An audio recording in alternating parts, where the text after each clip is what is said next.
নমস্কার, 24 ঘন্টা আপনাদের স্বাগত। শুরু করছি নিউজ 24। রক্ষকে অরক্ষিত, রাত কাটলো আতঙ্কেই। হামলার ভয়ে থানার বাইরের গেটে বড় তালা ঝোলালো আউশগ্রাম থানা।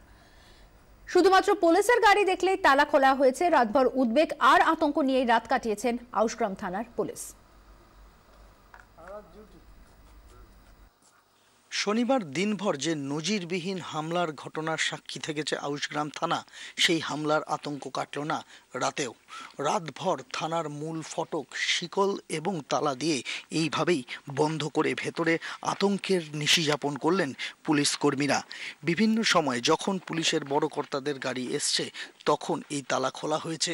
আবারও সেই গাড়ি থানায় ঢুকে যাওয়ার পর বা থানা থেকে বেরিয়ে যাওয়ার পর এইভাবেই তালা দিয়ে বন্ধ করে দেওয়া হয়েছে থানার মূল ফটক। ভেতরে পুলিশ কর্মী হাতে গোনা কয়েকজন, তারাও আতঙ্কে রয়েছেন যদি আবার হামলার ঘটনা ঘটে। কেননা ইতিমধ্যেই এই ঘটনাকে কেন্দ্র করে গোটা গ্রামে একটা ব্যাপক সাড়া পড়েছে, ব্যাপক প্রভাব পড়েছে। তার ওপর স্থানীয় তৃণমূল কাউন্সিলর গ্রেফতার হয়ে যাওয়ার পর সেই আতঙ্ক যেন আরও বহুগুণ বেড়ে গেছে।